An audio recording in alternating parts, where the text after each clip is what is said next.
First ఏమో వీళ్ళు ఏమంటారంటే నోటిఫికేషన్లు కాదు లూటిఫికేషన్ ఇదట.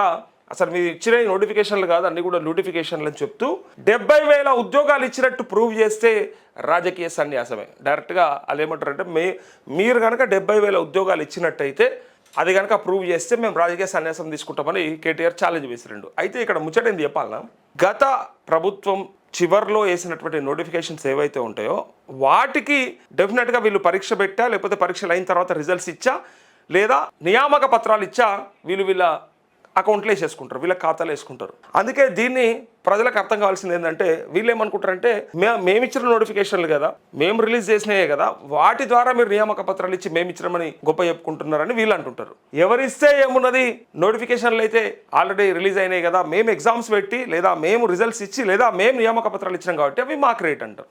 వీళ్ళిద్దరు మధ్యలో ఉన్నాయి అవి కొన్ని ఉద్యోగాలు. 53,000 ఉద్యోగాలు మాత్రమే ఇచ్చిరనేది వీళ్ళ లెక్క. ఒక 20,000 ఉద్యోగాలు అయితే మేమున్నప్పుడు మేము వేసినాయే, అసలు వీళ్ళు వచ్చినాక వేసినా ఏం లేవు అని చెప్పడానికి వీళ్ళు చెప్తుంటారు. కాబట్టి ఇక్కడ ఇంకేమంటారు చూడండి.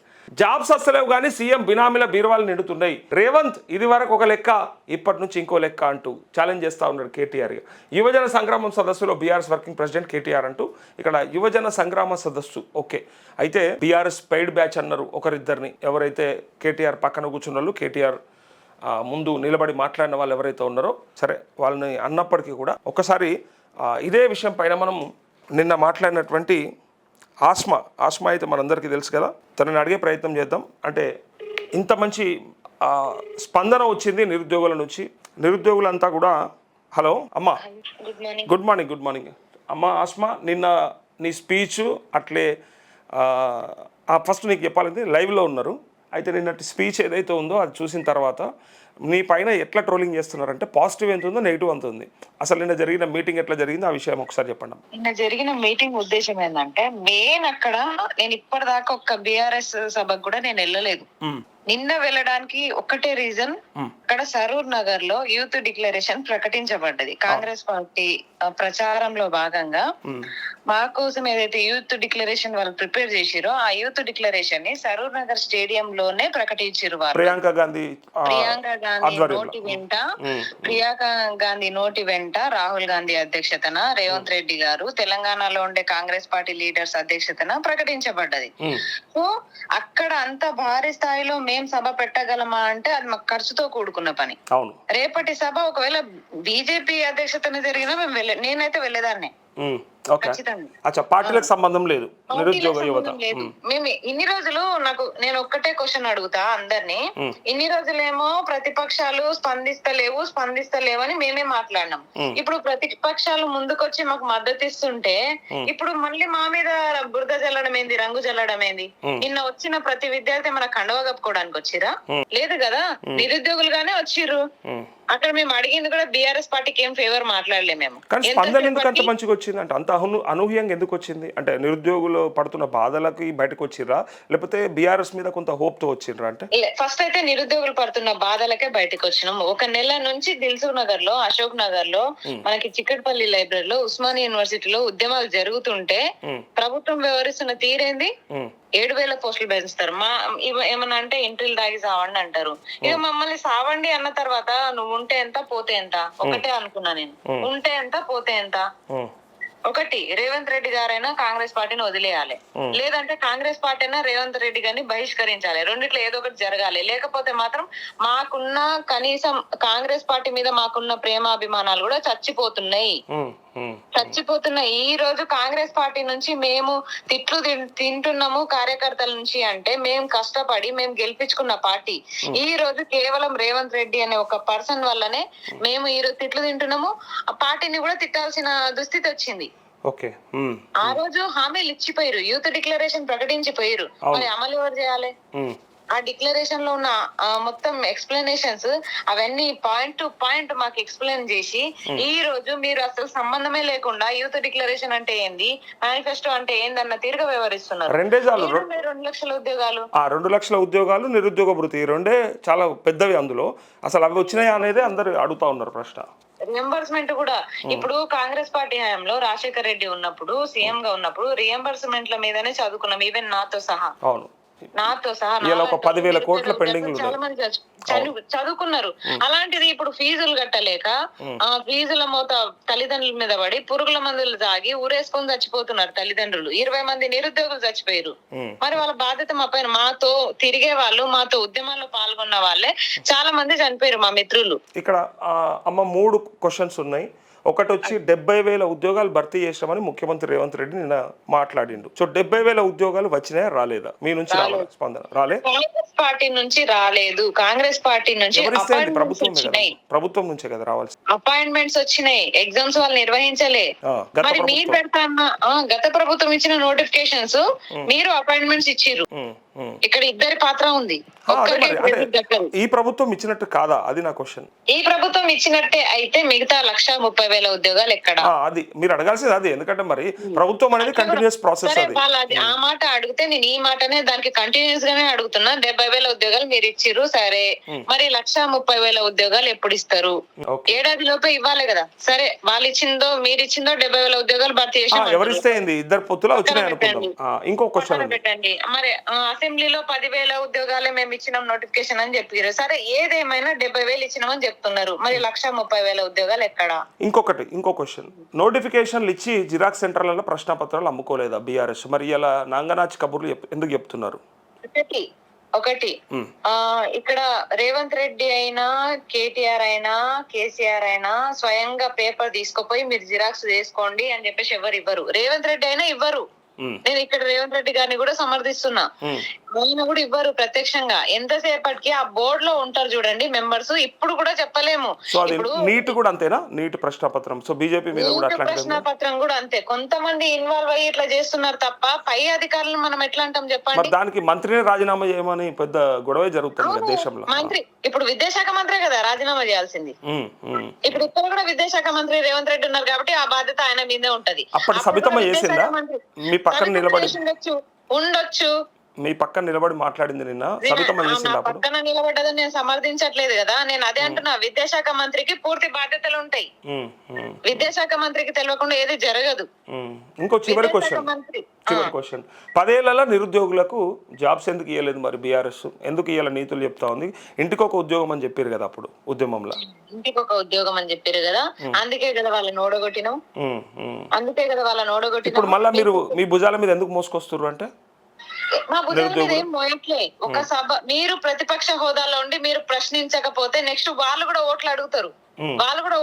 మరి మేము ఎవరిని చూస్ చేసుకోవాలి? ఎవరిని ఎన్నుకోవాలి? మేము బీఆర్ఎస్ పార్టీ ఎక్కడ కూడా మేనిఫెస్టోలో మేము 2 లక్షల ఉద్యోగాలు ఇస్తాము, ఇంటికి ఒక ఉద్యోగం ఇస్తామని చెప్పేసి మాట ద్వారా చెప్పారు కానీ మేనిఫెస్టోలో ప్రకటించలే.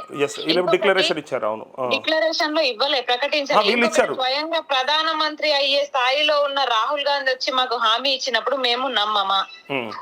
ఇంకొకటి, కాంగ్రెస్ పార్టీ అంటే మా ఇంటి పార్టీ అనుకున్నాము, ఇంట్లో పార్టీ అనుకున్నాము, చాలా అభిమానించాము. కానీ అలా ఇప్పుడు ఇంట్లోడు తప్పు చేస్తేనే కదా మనకి, ఇంట్లో వాళ్ళు బాధ పెడితేనే మనకి నొప్పి అనిపిస్తుంది. అదే జరుగుతుంది ఇక్కడ. ఇప్పుడు బీఆర్ఎస్ పార్టీ అప్పుడు బయట పార్టీ అనుకున్నాం మేము. ఎంతసేపటికి వాళ్ళకి ఓటేయలేదు, వాళ్ళని అడిగే రైట్స్ కూడా మాకు లేవు. ఇప్పుడు కాంగ్రెస్ పార్టీని ఇంత గట్టిగా ఎందుకు అడుగుతున్నాం అంటే, ఓటేసినాము, ప్రచారాలు చేసినాము, గెలిపించినాము, చాలా కష్టపడ్డాము కాంగ్రెస్ పార్టీ కోసం. ఈ రోజు కాంగ్రెస్ పార్టీలో ఎవరెవరో నాయకులు ఉండి దాని పార్టీని భ్రష్టు పట్టిస్తున్నారు. ఇప్పుడు ఈ మాట నేనే కాదు కదా, చాలా మంది రాజగోపాల్ రెడ్డి గాని, జగారెడ్డి గాని, వీళ్ళందరూ కూడా మాట్లాడుతున్నారు కదా. అంటే వీళ్ళందరూ బీఆర్ఎస్ వాళ్ళ, వీళ్ళంతా కాంగ్రెస్ వాళ్ళు కాదా? పార్టీలో ఉన్న వాళ్ళే వీళ్ళని వ్యతిరేకిస్తున్నారంటే అక్కడ కూడా 2 వర్గాలు ఉన్నాయి.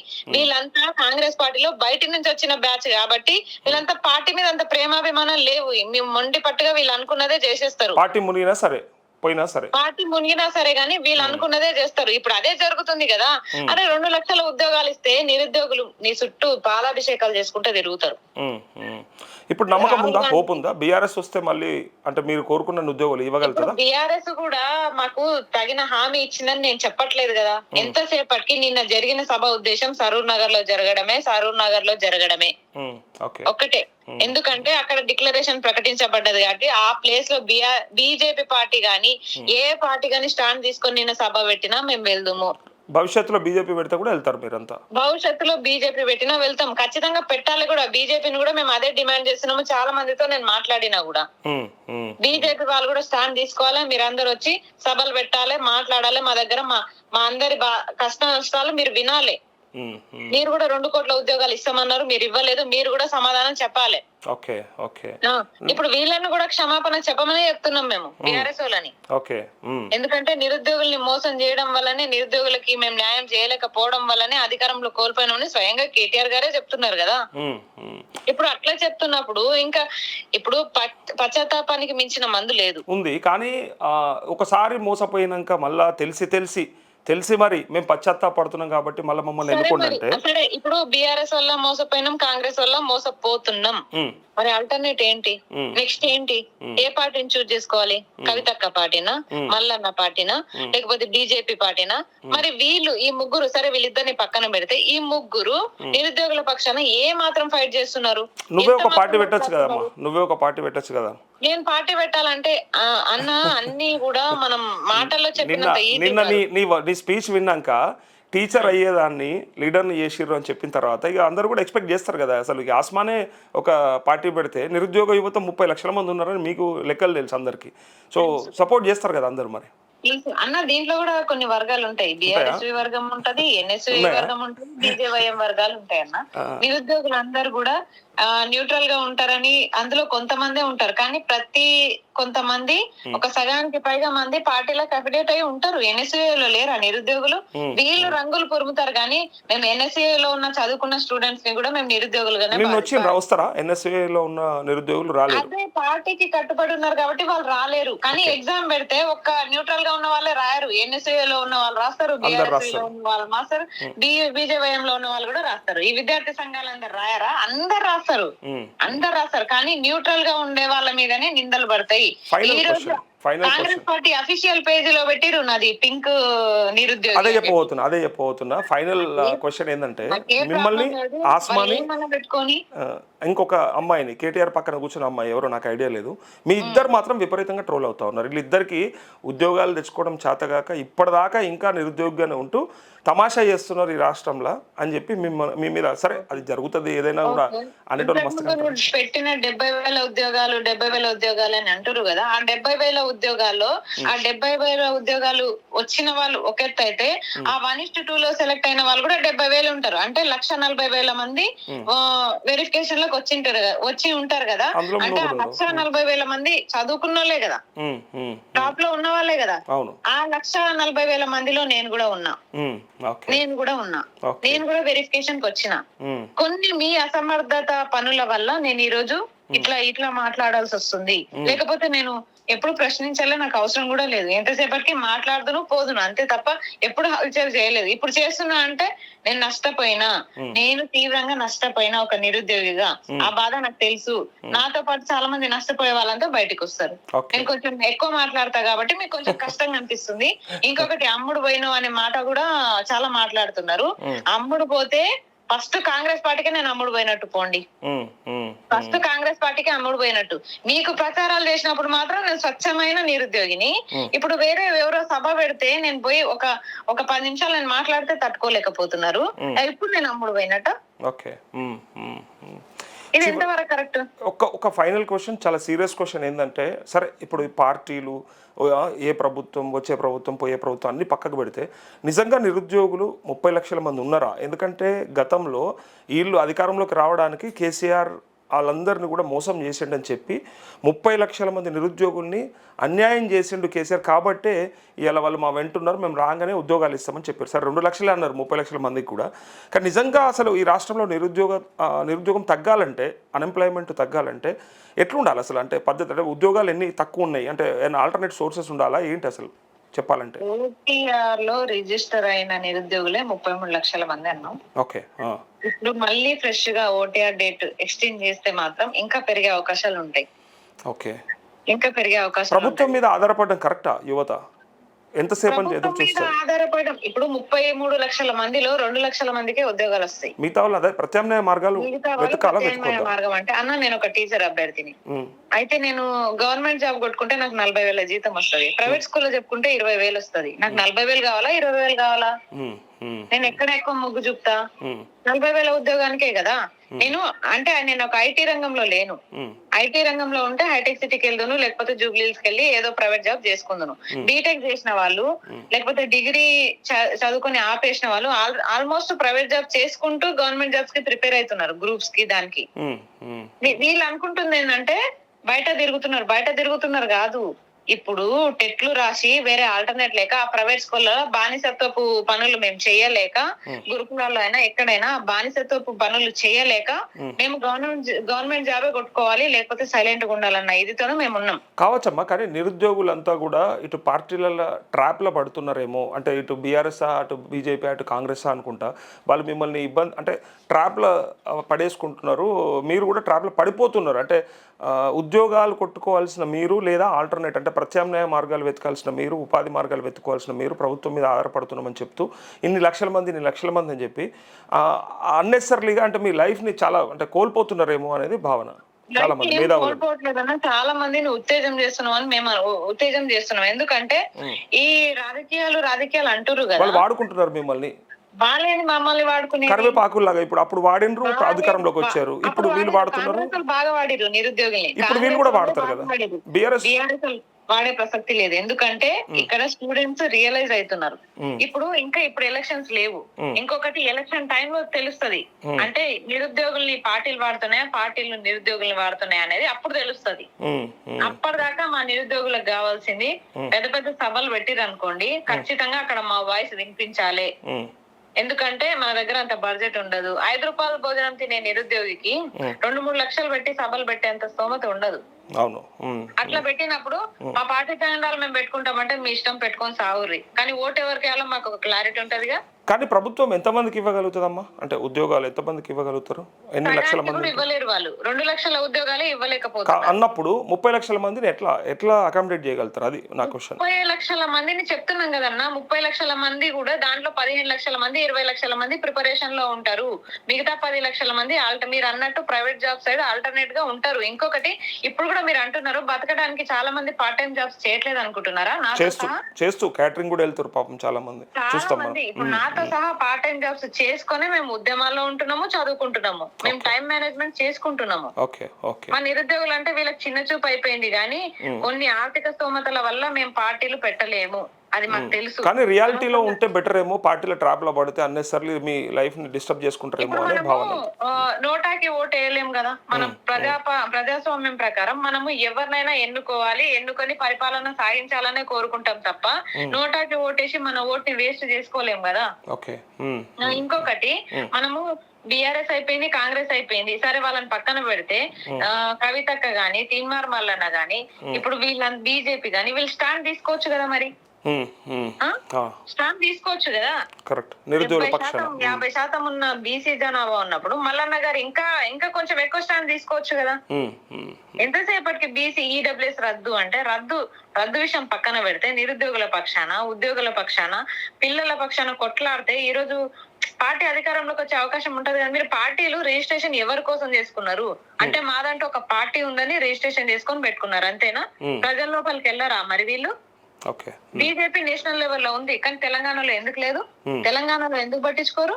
2 కోట్ల ఉద్యోగాలు అని చెప్పేసి అన్నారు, దానికి సమాధానం ఉందా వాళ్ళ దగ్గర? ఇవన్నీ ఉన్నాయి కదన్నా. అట్లాంటప్పుడు ఎవరు ప్రతిపక్షంలో గట్టిగా కొట్లాడుతున్నారంటే బీఆర్ఎస్ఏ గ్రౌండ్ లో కనిపిస్తుంది. కాబట్టి ఇంకోటి, మా సైడ్ నుంచి ఎవరో ఒకరు మాట్లాడేది ఎవరు? ఇంకోటి, కేసీఆర్ కూడా ఒకనాడు చెప్పిండు, అంటే ఉద్యమం కోసము గొంగలి పురుగునైనా ముద్దు పెట్టుకుంటామని చెప్పిండు ఆయన నోటి వెంట. మీరు కూడా ఇలా మీ అవసరార్థం తప్పదు, అంటే మన కోసం మాట్లాడేటోళ్ళు, మన కోసం కొట్లాడేటోళ్ళు కావాలి. గొంగలి ముళ్ళు గుచ్చుకుంటున్నా సరే మాకు తప్పదు కాబట్టి నేను అదే అంటున్నా, ఎవరైనా సరే కానీ మాకు నచ్చుతలేదు మీరు అనుకుంటున్నారు, కానీ ఇక ఒళ్ళు మొత్తం తేళ్లు జల్లు పాకినట్టే ఉంది. కానీ తప్పదు మాకు. కాంగ్రెస్ ఇక్కడ కాంగ్రెస్ అని కాదన్న, కాంగ్రెస్ లో ఉండే కొందరు వ్యక్తులు పట్టిస్తున్నారు. అట్లాంటి వాళ్ళ మీద మేము చూపించాల్సి వస్తుంది.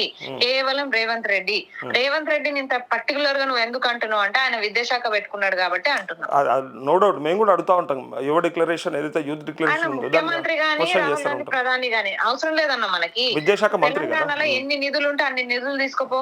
ఆర్టీసీ నుంచి 1000 కోట్లు వసూలు చేసుకొని పో. మా టెట్ ఫీజులు ఇంకా రెండు టెట్లు పెట్టి వసూలు చేసుకొని పో. వద్దనము. కానీ 2 లక్షల ఉద్యోగాలు ఇవ్వాలి కదా. ఎన్ని టెట్లైనా పెట్టుకోండి, ఒక డిఎస్సి పెట్టాలి కదా.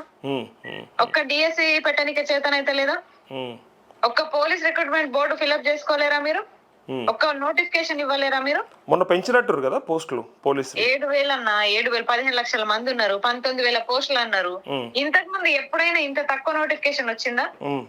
ఎప్పుడు రాలేదు. మీరు చెప్పిన మాట 2 లక్షల ఉద్యోగాలు, మీరు ఇచ్చే నోటిఫికేషన్ లో పోస్టులు ఎన్ని కనిపిస్తున్నాయి? ఆ పోస్టులే చెప్తాయి కదా 2 లక్షల ఉద్యోగాలు ఎట్లా భర్తీ అవుతాయి ఇట్లయితే. ఓకే ఓకే ఎప్పుడు భర్తీ అవుతాయి? ఓకే, థ్యాంక్ యూ ఆస్మా గారు. థ్యాంక్ యూ చెల్లి, థ్యాంక్ యూ. నిరుద్యోగ సంగ్రామ సదస్సులో నిన్న తను మాట్లాడినటువంటి స్పీచ్ అంటే చాలా వైరల్ అవుతూ ఉంది. పైగా కాకపోతే వీళ్ళ మీద విపరీతంగా నెగిటివ్ ట్రోలింగ్ కూడా నడుస్తూ ఉంది. వీళ్ళు అప్పుడు అట్లా ఇప్పుడు ఇట్లా, ఫైనల్గా వీళ్ళంతా పెయిడ్ బ్యాచ్ డబ్బులు తీసుకొని వీళ్ళకి సపోర్ట్ చేస్తూ ఉన్నారని అంటూ ఉన్నారు. అది ఏది ఉన్నా అదంతా పక్కకు పెడితే ఈ నాయకులు అనేటోళ్ళు వీళ్ళు చెప్పే మాటలతోని ట్రాప్లో పడేస్తారు. ఇది కొంత యువత కూడా డెఫినెట్గా ఆలోచించాలి. ఎక్కడ కూడా మన లక్ష్యం వైపే పోవాలి తప్ప, మన గోల్ వైపే ఉండాలి తప్ప, ఇందులో పడితే కనుక వీళ్ళున్నప్పుడు వాళ్ళ మీద, వాళ్ళు ఉన్నప్పుడు వీళ్ళ మీద, వీళ్ళకు అది అలవాటే. కానీ మేము 30 లక్షల మంది ఉన్నామని చెప్పినప్పుడు మన ప్రయత్నం కూడా వేరే ఉండాలి. పైగా వీళ్ళని నమ్ముకోవాల్సినటువంటి అవసరం లేదు అనేది నా భావన. అంటే ఈ పార్టీ కాకపోతే ఆ పార్టీ వస్తే వాళ్ళు నింపుతారేమో. వీళ్ళు చెప్పారు, వీళ్ళు కూడా సరే ఇంటికి ఒక ఉద్యోగం అని మేనిఫెస్టోలు పెట్టకపోయినా చెప్పారు కాబట్టి వీళ్ళు ఎక్స్పెక్ట్ చేశారు వీళ్ళని, అందుకే అప్పుడు గెలిపించారు. తర్వాత వీళ్ళు వచ్చి అవి ఇవ్వలేదు కాబట్టి 2 లక్షలు మేము ఇస్తాం కదా అని చెప్పి వీళ్ళన్నందుకు వీళ్ళని గెలిపించారు. ఇలా మళ్ళీ సరే ఇంత బ్రహ్మాండమైన సభ జరిగింది, అది ఓకే. అంటే నిరుద్యోగుల్లో ఉన్నటువంటి అసంతృప్తి ఏదైతే ఉందో ఇదంతా కనిపిస్తుందని చెప్పుకోవచ్చు. బట్ అయినప్పటికీ వీళ్ళు వస్తే మాత్రం ఎన్ని ఇవ్వగలుగుతారు? అసలు మనకి ఎంత స్కోప్ ఉంది, ఎన్ని ఉద్యోగాల్ని ఫిల్ చేసుకునే అవకాశం ఉంది? మరి ఉన్నదేమో 30 లక్షల మంది నిరుద్యోగులు అని చెప్పి లెక్కల ప్రకారం మాట్లాడుతుంటే, మరి ఇక్కడ మన రాష్ట్రంలో మరి ప్రభుత్వ ఉద్యోగుల ఖాళీలు ఎన్ని, భర్తీ చేయాల్సినవి ఎన్ని, అండ్ ఇంకా అంటే రిటైర్మెంట్ అయ్యి ఖాళీలు ఎన్ని అయ్యే అవకాశం ఉంది? ఇట్లాంటివన్నీ కూడా చర్చ చేయాల్సిందే డెఫినెట్గా.